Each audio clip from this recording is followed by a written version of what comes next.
तो स्वागत है आपके अपने YouTube चैनल पर। आज मैं आप लोगों के लिए 250 250 से ज़्यादा अति महत्वपूर्ण प्रश्न लाया हूं बायोलॉजी से। दोस्तों इसे लास्ट तक ज़रूर देखिएगा। मैं आपको विश्वास दिलाता हूं कि बहुत ही ज़्यादा फ़ायदा करेगा आप लोगों को। और बहुत सारे एग्जाम में मैं जीरो लेवल से एकदम लाया हूं मानव शरीर के बारे। चलते हैं देखते हैं। पहला प्रश्न क्या है दोस्तों कि मानव शरीर में कितनी हड्डियाँ होती है। जी हाँ दोस्तों, तो मानव शरीर में कितनी हड्डियाँ होती है, तो पहला का बी हो जाएगा 206 हड्डियाँ होती है। अगला है कि नवजात शिशुओं में हड्डियों की संख्या कितनी होती है, तो नवजात शिशुओं में 300 हड्डियाँ होती है, जो कि बाद में जुड़कर लगभग 206 हड्डियाँ बचती है। चलिए अगला देखते हैं कि मनुष्य की खोपड़ी में कितनी अस्थियाँ होती है। जी हाँ दोस्तों, मनुष्य की खोपड़ी में 8 अस्थियाँ होती है।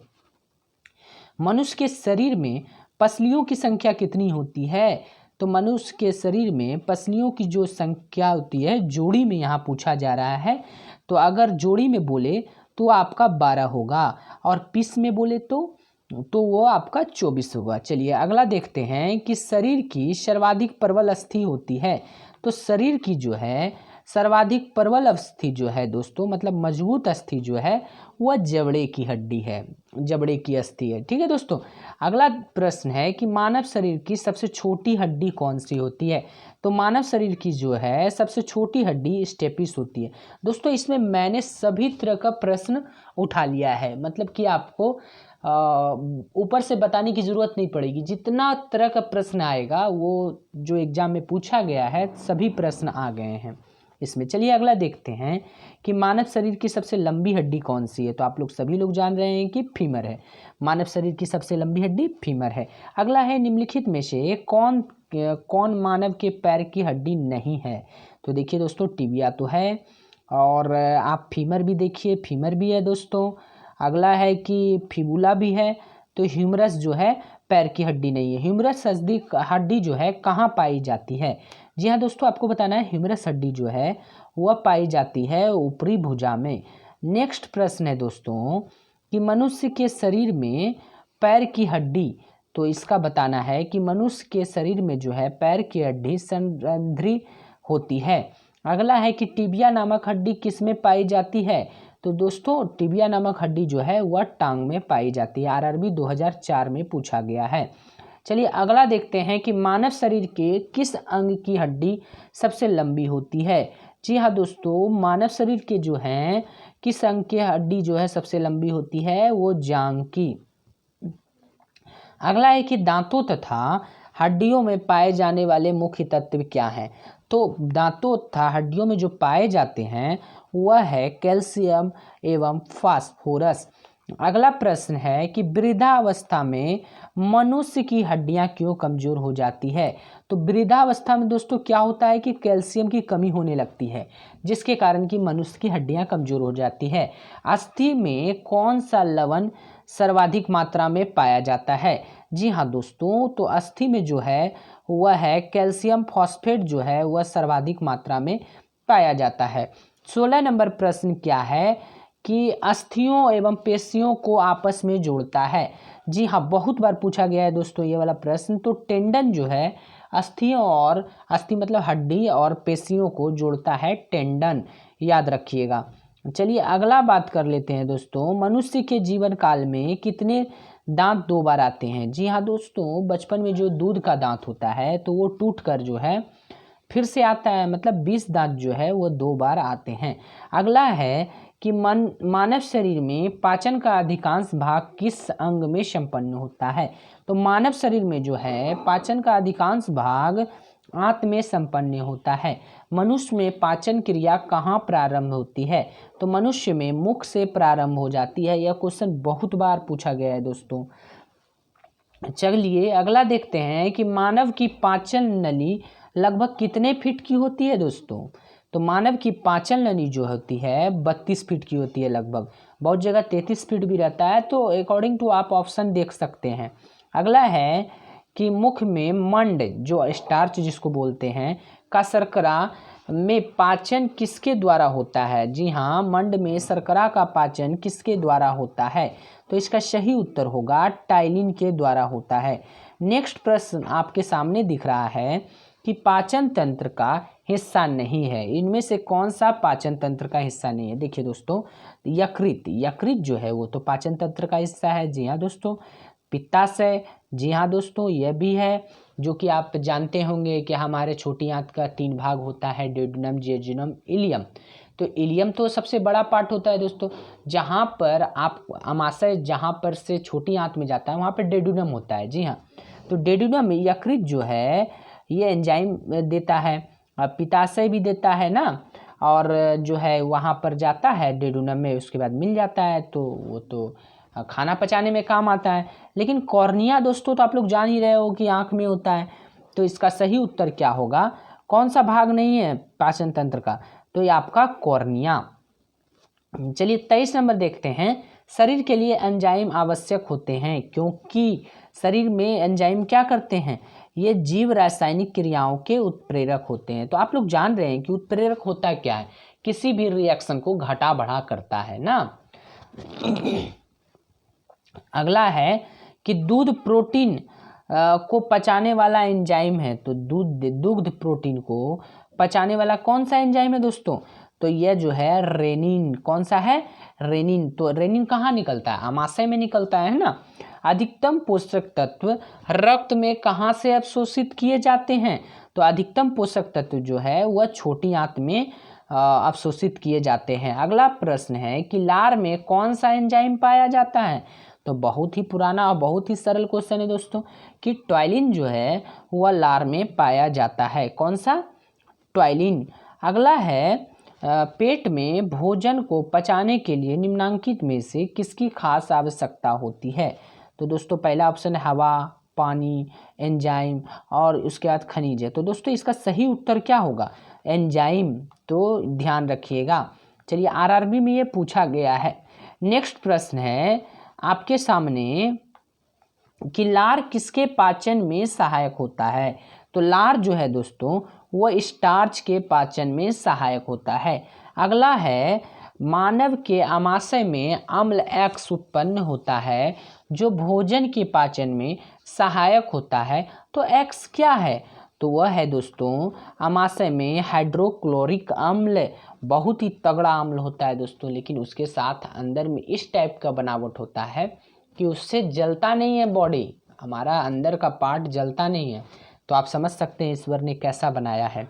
चलिए अगला देखते हैं, कभी हम आपको डिटेल से बताएंगे मानव आमाशय के बारे। चलिए अगला प्रश्न आपके सामने है 30 कि मानव शरीर में भोजन का रक्त द्वारा अवशोषण कहाँ सर्वाधिक होता है?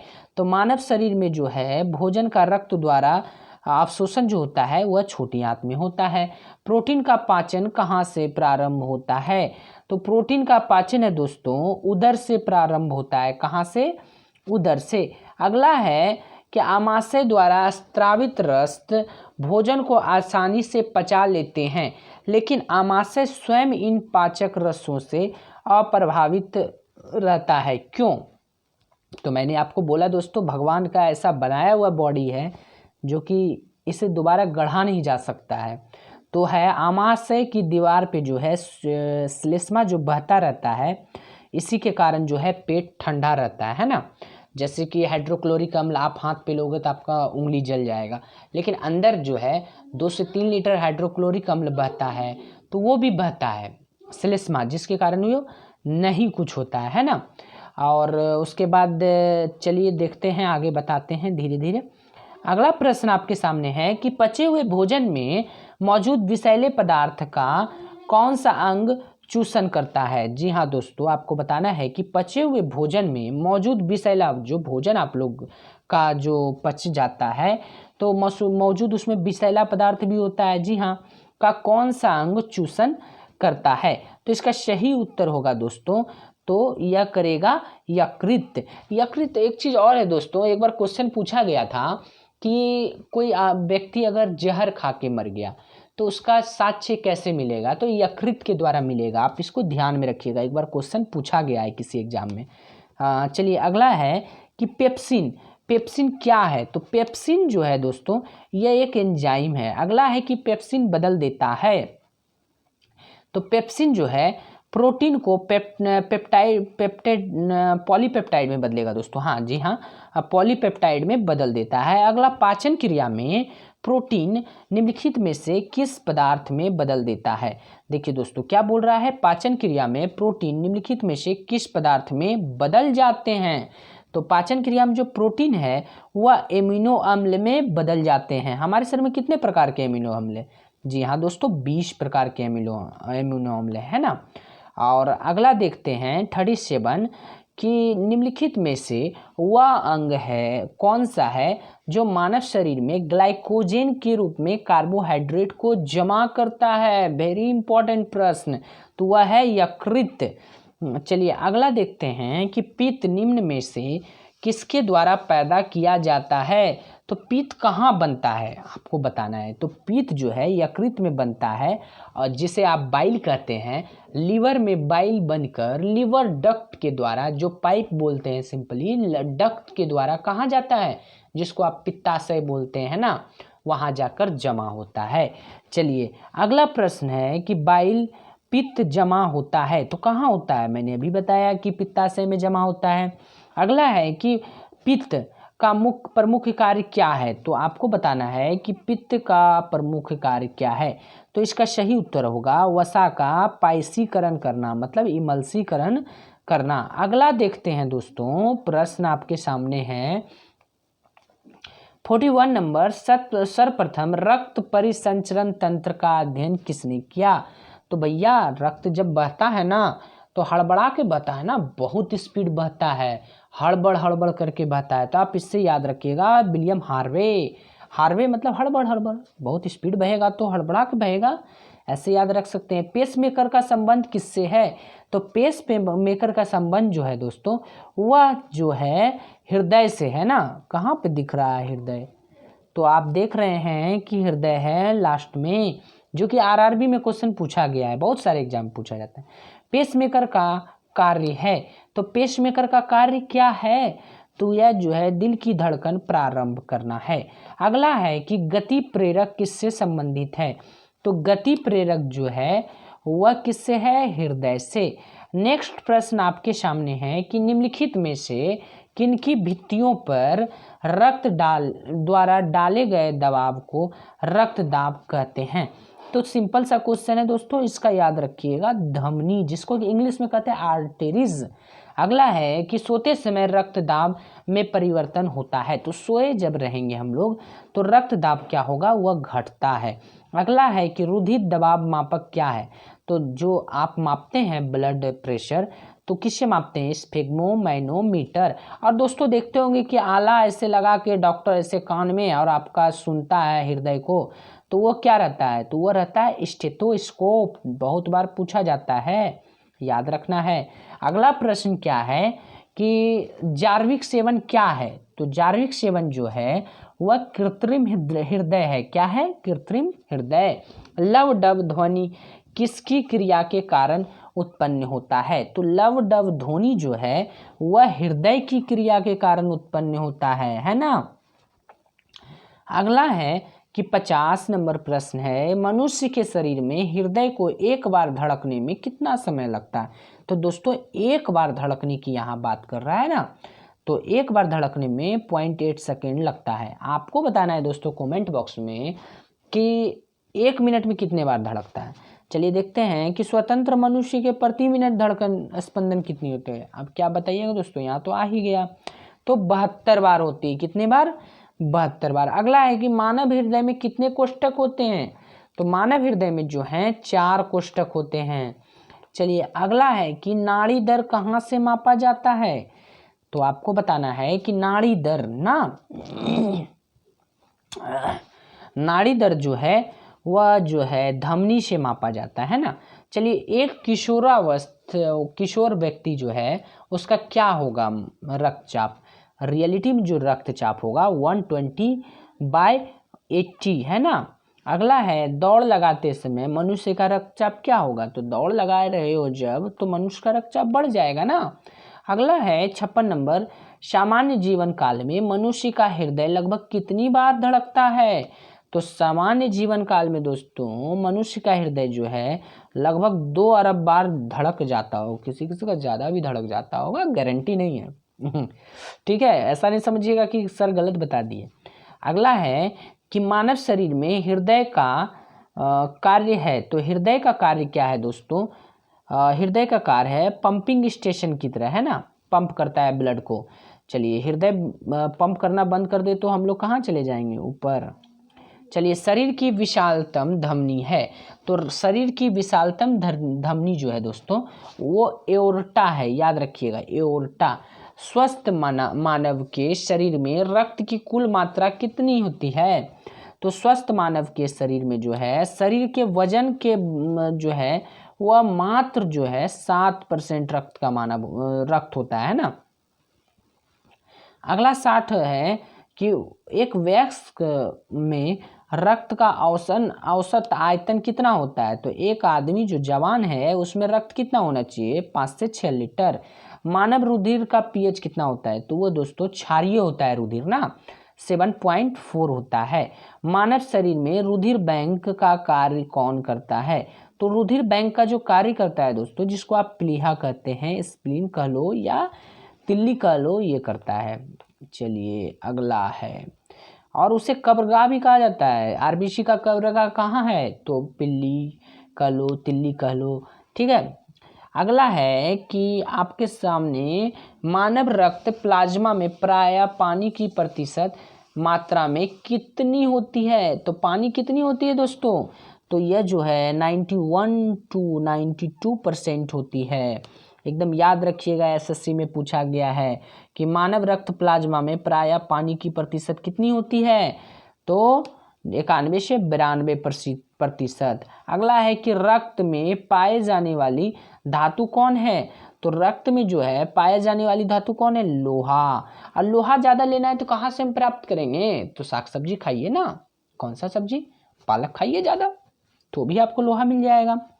रक्त का शुद्धिकरण कहाँ होता है? तो भाई रक्त का शुद्धिकरण किडनी में होता है। जी हाँ दोस्तों, किडनी में होता है। ये तो ऑप्शन गलत लगाया होगा, किडनी में होगा। यकृत क्यों करेगा, फेफड़ा क्यों करेगा? चलिए, अगला देखते हैं। 66 है, निम्नलिखित में से कौन सा कथन सही है? तो इसका सही कथन जो है ऑप्शन सी है, शरीर में सारा रक्त किडनी के माध्यम से जो साफ होता है, शुद्ध होता है ना। अगला है कि मानव शरीर में खून के शुद्धिकरण की प्रक्रिया को कहते हैं। तो मानव शरीर में खून के शुद्धिकरण की प्रक्रिया क्या कहते हैं? डायलिसिस। अगला है कि रक्त में लाल रंग निम्न में से किसके कारण होता है? तो रक्त में लाल रंग जो आपको दिखाई देता है वो हीमोग्लोबिन के कारण होता है। हीमोग्लोबिन में होता है दोस्तों, आप लोग जान ही रहे हो, हीमोग्लोबिन में क्या होता है? लोहा। अगला है, शरीर में हीमोग्लोबिन का अर्थ है। शरीर में हीमोग्लोबिन का क्या अर्थ होगा? तो आपको बताइए। तो शरीर में हीमोग्लोबिन का कार्य क्या है? तो ऑक्सीजन का परिवहन करता है ये ना। चलिए, अगला प्रश्न देखते हैं। 71 नंबर, हीमोग्लोबिन किसका महत्वपूर्ण घटक है? तो हीमोग्लोबिन जो है वह किसका है? तो वह आरबीसी का महत्वपूर्ण घटक है। अगला प्रश्न आपके सामने है, कौन सी रक्त वाहिकाएं साफ रक्त फेफड़ों से हृदय में ले जाती है? तो साफ रक्त बोल रहा है। जी हाँ दोस्तों, तो आपको अगर बोल दिया जाए साफ रक्त तो आप याद रखिएगा फुफ्फुस सिरा ना। अगला है 73 नंबर कि निम्नलिखित में से किसकी सहायता से रक्त द्वारा ऑक्सीजन ले जाया जाता है? तो किसकी सहायता से रक्त द्वारा ऑक्सीजन ले जाया जाता है? लोहित कोशिकाओं की सहायता से। नेक्स्ट है, किसके मौजूदगी के कारण शरीर के भीतर रक्त जमता नहीं है? तो बहुत ही इंपॉर्टेंट क्वेश्चन है दोस्तों। तो इसका सही उत्तर होगा हेपेरिन। हेपेरिन की मौजूदगी के कारण रक्त नहीं जमता है। अगला है कि मानव शरीर का रक्त बैंक किसे कहते हैं? तो प्लीहा जो है वह हमारे शरीर का रक्त बैंक है। अगला है कि रुधिर के प्लाज्मा में निम्नलिखित में से किसके द्वारा एंटीबॉडी निर्मित होती है? तो एंटीबॉडी जो है रुधिर के प्लाज्मा में किसके द्वारा होती है? तो वह होती है लिम्फोसाइट, जो कि WBC का है ना पार्ट। चलिए दोस्तों याद रखिएगा। अगला है कि लाल रक्त कणिका, आप जान रहे हैं RBC किस नाम से जाना जाता है। तो RBC जो है वह किस नाम से जाना जाएगा, तो वह जो है इरिथ्रोसाइट के नाम से जाना जाता है। 78 क्या कहता है कि लाल रक्त कणिकाएं कहाँ उत्पन्न होती है, तो लाल रक्त कणिकाएं जो है वह अस्थि मज्जा में उत्पन्न होती है। नेक्स्ट है, निम्न में से किसको RBC का कब्रिस्तान कहा जाता है, तो ऊपर भी मैंने बताया, तो प्लीहा को जो है वह RBC का कब्रिस्तान कहा जाता है। मनुष्य की लाल रक्त कोशिकाओं का जीवन काल कितना होता है, तो बहुत सारे बुक में आपको 20 से 120 दिन लिखा रहेगा, तो डायरेक्ट यहाँ 120 दिन दिया है, तो 120 दिन पे आप टिक कर दीजिए। अगला है कि RRB में भी पूछा गया है दोस्तों, मानव शरीर में लाल रक्त कण का निर्माण कहाँ होता है, तो मानव शरीर में लाल रक्त कण का निर्माण जो है अस्थि मज्जा में होता है। अगला प्रश्न है कि लाल रुधिर कणिकाओं का उत्पाद निम्नलिखित में से किसके द्वारा होता है, तो लाल रक्त कणिकाओं का निर्माण जो है वह अस्थि मज्जा के द्वारा होता है। क्वेश्चन घुमाकर पूछा गया है, उसी को दिया गया है दोस्तों। चलिए अगला है कि उच्च उन्नतांश पर मानव शरीर में RBC क्या होगा, तो उच्च उन्नतांश में मानव शरीर में RBC जो की संख्या बढ़ेगी। अगला है कि सफेद रक्त कण WC का प्राय कार्य क्या है, तो वह है रोग प्रतिरोधक क्षमता धारण करना। अगला प्रश्न आपके सामने है कि मनुष्य में श्वेत रक्त रुधिराणुओं की कौन सी किस्म अधिक होती है, तो इसका सही उत्तर होगा दोस्तों न्यूट्रोफिल्स जो है अधिक होती है। अगला है, जब कोई बाहरी पदार्थ मानव रुधिर प्रणाली में प्रविष्ट होती है तो प्रक्रिया कौन प्रारंभ करता है, तो प्रतिक्रिया कौन करेगा, उसका विरोध कौन करता है, तो वह करता है WBC, और शरीर का सैनिक है ये, और उससे जो बाहर से जो गंदगी आएगा उससे जान मार देगा, है ना। अगर WBC क्षय हो जाए तो क्या हो जाएगा, आदमी का मृत्यु हो जाएगा धीरे धीरे ना, एक बैग नहीं होगा। 87 क्या है कि रक्त समूह के खोजकर्ता कौन हैं, तो महोदय जी लॉर्ड लैंडस्टीनर हैं। चलिए अगला है कि RH फैक्टर का पता किसने लगाया, तो RH फैक्टर का पता जो है वह किसने लगाया था, लैंडस्टीनर एवं वीनर ने। 89 क्वेश्चन है कि किस रुधिर वर्ग में एंटीबॉडी नहीं पाया जाता है, तो वह O है। O में जो, सॉरी दोस्तों O नहीं है, मिस्टेक से निकल गया, जी हाँ दोस्तों, वह जो है AB में जो है दोस्तों एंटीबॉडी नहीं पाया जाता है। अब बोलिए क्यों नहीं पाया जाता है दोस्तों, अगर किसी का ब्लड ग्रुप A है तो उसका क्या होगा, एंटीजन होगा A, लेकिन एंटीबॉडी उसका उल्टा हो जाएगा B, याद रखिएगा। तो यहाँ पर दोनों AB है, तो A का तो एंटीजन A हो जाएगा, B का एंटीजन B हो जाएगा, मतलब एंटीजन दोनों होगा, AB दोनों होगा, लेकिन उसका उल्टा क्या होगा AB का, कुछ नहीं, उल्टा कहाँ से लाओगे, अगर A दोगे तो नहीं होगा, B दोगे तो नहीं होगा, इसका मतलब इसमें एंटीबॉडीज नहीं होगा। किस रुधिर वर्ग में दोनों एंटीबॉडी पाया जाता है, तो वह रुधिर वर्ग जो है वह आपका O है, क्योंकि O में एंटीजन होगा ही नहीं, तो एंटीबॉडी तो होगा ना दोस्तों। अगला है कि किस रुधिर वर्ग में कोई एंटीजन नहीं पाया जाता है, तो कोई एंटीजन जो है वो किस में पाया नहीं जाता है, O में नहीं पाया जाता। अब इसमें क्वेश्चन एक मैं बोल देता हूं दोस्तों कि किस रुधिर वर्ग में दोनों एंटीजन पाया जाता है, A और B, तो आप लोग जान ही रहे हो AB रुधिर वर्ग में पाया जाएगा। चलिए अगला प्रश्न है कि एंटीजन एक ऐसा पदार्थ है जो क्या करता है, एंटीजन जो है यह प्रतिरक्षा के निर्माण को बढ़ावा देता है, हमारे शरीर की प्रतिरक्षा करता है ना। चलिए अगला है कि एंटीबॉडी का मुख्य कार्य क्या है, किसके विरुद्ध होता है, एंटीबॉडी का मुख्य कार्य किसके विरुद्ध होता है, तो एंटीबॉडी का मुख्य कार्य जो है वह संक्रमण के विरुद्ध होता है। अगला प्रश्न है 94 नंबर, RH फैक्टर का नाम किससे संबंधित है, तो RH फैक्टर का नाम जो है वह आपका बंदर से संबंधित है। RH तत्व के अनुसार कौन सी जोड़ी विवाह के लिए उपयुक्त नहीं है? तो RH तत्व के अनुसार जो है RH प्लस पुरुष नहीं होना चाहिए, RH माइनस महिला नहीं होना चाहिए। अगला देखते हैं दोस्तों, संतानों की भ्रूणीय अवस्था में माता के गर्भाशय के अंदर ही रक्त का थक्का बनने से मृत्यु हो जाती है। इस रोग को क्या इरिथ्रोब्लास्टोसिस फीटेलिस कहा जाता है? इसका कारण क्या है? तो इसका कारण जो है दोस्तों, तो अभी अपने ऊपर में देखा कि पिता का RH प्लस होता है और माता का RH माइनस होता है, तो ऑप्शन डी इसका सही होगा। चलिए अगला है कि निम्नलिखित में से कौन सा ब्लड ग्रुप सर्वव्यापी व्यापक गाह्यता रखता है? तो दोस्तों इसका सही उत्तर होगा AB। AB जो है वो सभी से लेगा ना कि देगा? अरे भैया सभी से लेगा, देगा सिर्फ AB को, याद रखिएगा, है ना। और जो है O जो है सभी को देगा। चलिए अगला देखा जाए। अगला प्रश्न आपके नज़र के सामने जो है 98, AB रक्त वाले वर्ग वाले व्यक्ति को सार्वत्रिक आदाता कहा जाता है? आदाता कहा जाता है ना क्या? तो 98 का ए हो जाएगा, उसके रक्त में प्रतिपिंड का अभाव होता है। अगला देखते हैं दोस्तों कि मानव रक्त में रक्तदान के लिए कौन सा रक्त समूह सर्वाधिक दाता यूनिवर्सल डोनर कहा जाता है? दोस्तों देने वाला ना, तो सर्वाधिक दाता कौन कहलाता है? O समूह। 100 नंबर क्वेश्चन है कि रक्त समूह O वाला व्यक्ति किस समूह के व्यक्तियों को रक्त दे सकता है?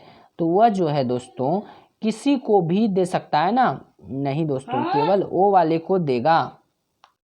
जी हाँ दोस्तों, इसका जो है रक्त समूह O जो है, O वाला व्यक्ति क्या कर सकता है? देखिए दोस्तों, O वाला जो है रक्त समूह के व्यक्तियों से ले सकता है। जी हाँ, ले सकता है O वाले से, लेकिन दे सकता है सभी रक्त। चलिए दोस्तों, आपको वीडियो कैसा लगा आप ज़रूर बताइएगा अपना कमेंट, और अगर आपको अच्छा लगा तो लाइक एवं सब्सक्राइब जरूर कीजिएगा।